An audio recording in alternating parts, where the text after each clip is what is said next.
നിസാര കാര്യത്തിന് പോലും രാമനെ വിളിച്ച് കരഞ്ഞുകൊണ്ടിരുന്ന ജനത അപ്പോൾ മാത്രമാണ് അറിയുന്നത് രാമൻ എന്താണ് ചെയ്തുകൊണ്ടിരുന്നത്. രാമൻ അധികാരം കിട്ടിയ അപ്പോൾ തന്നെ ചെയ്തത് താപസന്മാരെയും ഋഷീശ്വരന്മാരെയും മഹർഷിമാരെയും പണ്ഡിതന്മാരെയും സകല രാജപ്രമുഖന്മാരെയും വിളിച്ചു ചേർത്തിട്ട് അക്ഷരങ്ങളെ കണ്ടെത്തുന്നതിന് വേണ്ടിയിട്ടുള്ള ആ വലിയ മഹത്തായിട്ടുള്ള ആ യജ്ഞമാണ് അവിടെ നടത്തിക്കൊണ്ടിരുന്നത്. ശരിക്കും അതിന്റെ വിജയത്തിനൊടുവിലാണ് അദ്ദേഹം വിളംബരം ചെയ്യുന്നത്. അദ്ദേഹത്തിന്റെ ജന്മനിയോഗം പൂർത്തീകരിച്ച് അദ്ദേഹം മടങ്ങുന്നത് അപ്പോഴാണ്.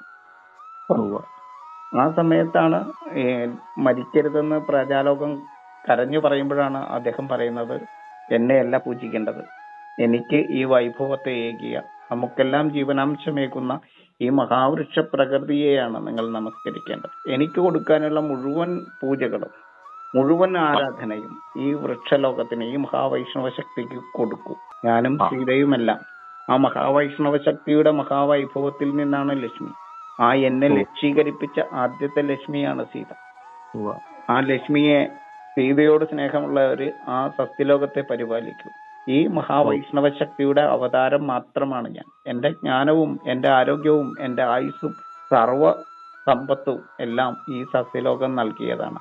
ആ മഹാവൈഷ്ണവ ശക്തിയുടെ വെറും ഒരു അവതാരം മാത്രമായിരിക്കുന്ന എന്നെയല്ല നിങ്ങൾ പൂജിക്കേണ്ടത്, എനിക്കല്ല മൂലമന്ത്രങ്ങൾ വേണ്ടത്, ആ മഹാവൈഷ്ണവ ശക്തിക്കാണ്. ആ മഹാവൈഷ്ണവ ശക്തിയുടെ അവതാരങ്ങൾ മാത്രമാണ് നമ്മൾ എന്ന് പറഞ്ഞ സരയുവിന്റെ ഗുപ്താർഘട്ടിലെ കാര്യങ്ങളിലേക്ക് മുങ്ങിമറിഞ്ഞ സർവജ്ഞാനിയായിട്ടുള്ള ശാസ്ത്രകാരനാണ്. ശരിക്കും സർവജ്ഞാനിയായിട്ടുള്ള ഒരു മഹാവൈഭവമാണ് ശ്രീരാമചന്ദ്രൻ.